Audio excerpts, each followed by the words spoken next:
I'll get the lights.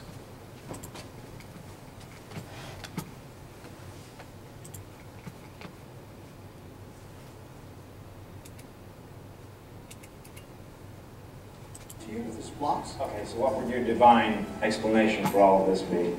Almost all religions believe that there are those who are sent to us to help us find our way. Some people call them prophets. A prophet? You think I'm a prophet? Like Moses? God told Moses he'd send a prophet to every generation.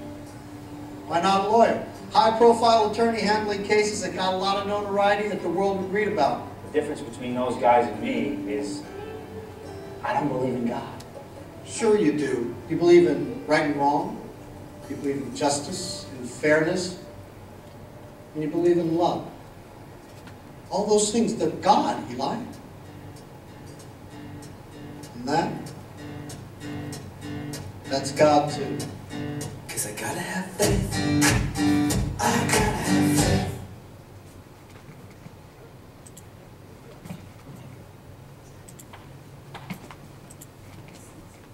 A very, very simple concept that goes a long way to explaining what God is in our lives. Now, I'm going to bring back intimacy. I sort of left it sit there. Intimacy or koino, what's it? Thing.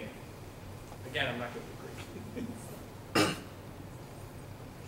This concept of intimacy. The fallacy in this is that the secular world will always attempt to remove God. They will always seek the science definition. They will not seek the divine explanation. But both of them constantly exist. If you were to explain the idea of God to a non-Christian, okay, the idea would have to be that they had never been alone throughout their entire life. Again, think back to a point where you experience love without experiencing God. It's not there. It will never be there. God knows each one of us. There's a passage from Luke and a passage from Matthew where it's explained that God knows each hair on our heads. And that while the science explanation exists, we should not seek the science explanation. Do not be afraid of those who can kill the body. For I know each and every hair on your head. And in Psalms, it's explained to us that we were all knit together in our mother's womb. This is intimacy on such a massive level. Because intimacy, koinonia, is a shared knowledge. It's an understanding. Children, it's very easy. Children just continue to blow my mind all the time. That's one of the reasons why I like working with the youth. Children don't have an overdeveloped concept of self. Everything is a divine explanation to them. As we get older, we develop this idea that we've accomplished things on our own. That's the same problem that Eli had. He became a high-toting, high-paying lawyer who was very good at his job. And he thought he did that on his own. Now, how could he do that without the love of his parents pushing him forward? The love of his brother saying he'd continue. The love of his fiancée, who herself is a lawyer. I know I'm explaining parts of the show, and you guys might not get it. But where are we today without the love of the people around us to push us forward? Without God, who is that love pushing us forward? And the thing that we sometimes forget is that true love, ultimate love, the love that God shared for us, is communicated through intimacy. I can write a check every month to World Vision to feed a child in Africa or in the Uganda or anywhere that World Vision is. But does that action get me closer to God? The action is showing love. It is. But where is the love benefit for me?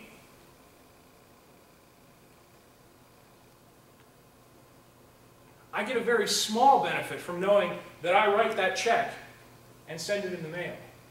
But how much more important would that action be if I went there and I actually fed that child for a month? That I walked from their village to where the World Vision people were setting up and bought that meal for that child and brought it back every single day.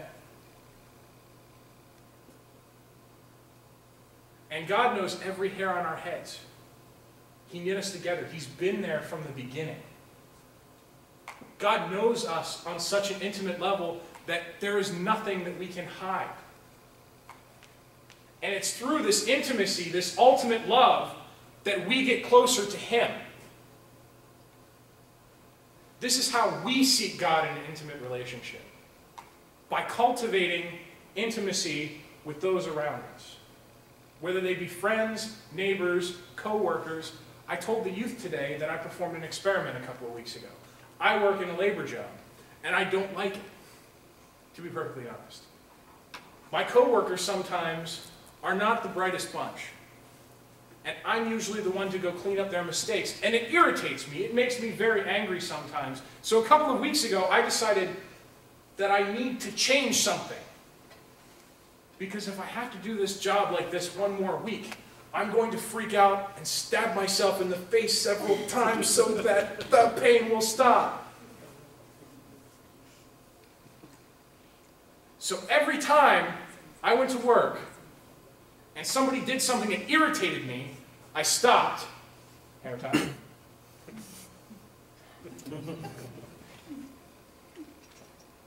And I said, in my mind, I love this person. My boss, Gator, called me in early. I can't be mad, I love him. I can't be mad at this person who double-stacked freight that literally says, do not stack on top of. I can't get mad at this guy, I love him. I don't hate my job anymore. I'm content with my job. And my father and brother can attest, because suddenly I stopped coming home complaining about my job. I invited love to that situation. And this is just a small application. This is just on a microscopic scale that I said, I love these people. And I do now. I might not have before. I hate to think of who I would stab if I didn't love them now. Certainly wouldn't be me. One of the most profound acts of love that I've ever experienced in my life, very, very simple, but very profound, was with my mother. Back when I was a senior in high school, or a junior or senior, there was a wonderful game that came out called Halo 2. It was fantastic. My brother and I put hours and hours upon hours into this game. Because we both had Xboxes, we'd set up a LAN, we'd go online, it was a great time. And one day, after pumping several hours into this game, our mother comes into the room, sits down, plugs in a controller, and says, okay, how do I do this? It took her 15 minutes to set up a profile, a process that usually takes 30 seconds. It took her another half hour to customize, a character, a process that usually takes 2 minutes. And after that, she sucked. Like a lot. Like it was almost embarrassing. But suddenly, we weren't spending hours and hours interacting with this game. We were spending hours and hours interacting with our mother. Such a simple thing. But I guarantee my friends don't talk about the funeral anymore. When she died. They don't talk about the weeks that we had to change her diapers. They don't talk about seeing her those last couple of days where she couldn't move. What they remember is the LAN parties we'd have on Friday. That my mom was there with us, and she was the coolest.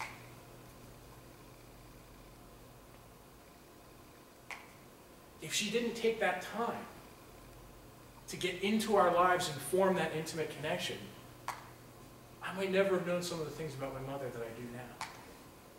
And this is something that we can't limit to family. This is our commission as Christians. This is our mission. This is our job. This is the love of God who, like I said before, was there since we were kids, knit us together, who knows us intimately. And this is the way that we invite this God into our lives. This is the way that we invite this God into the lives of others. How can we sit by and not do this? Sorry. We did get a little animated there. But it's because I'm passionate about this. This is why I continue to work with the youth. Years ago when I started working with the youth, I didn't know any of them. I didn't have such a great time. But I do now. I would take a bullet for any one of those kids. Probably two.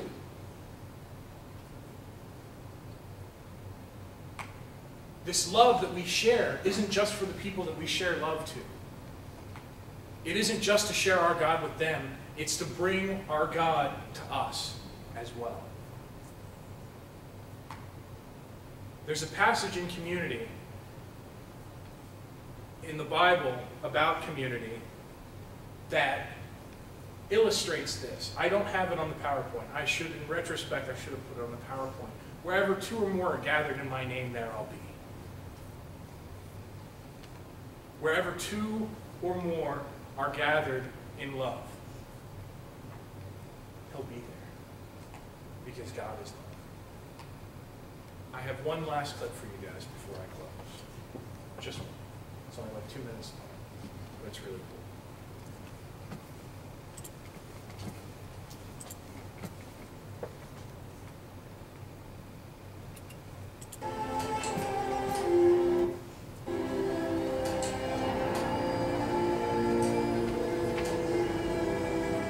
So, you gonna ride shotgun with me, help me fly? That's the plan. Think you can work out?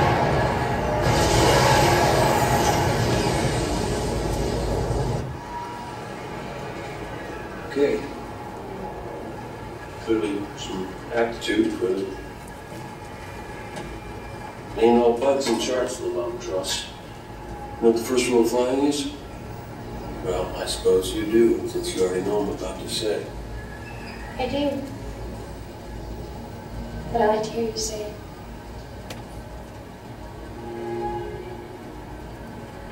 Love. You don't know the math in the verse. You take a boat in the air that you don't love, it'll shake you out just as sure as it turns the world. Love keeps her in the air when she'll fall down.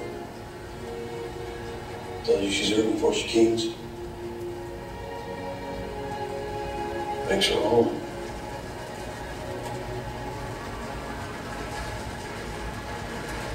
Storm's getting worse. We'll pass through it soon enough.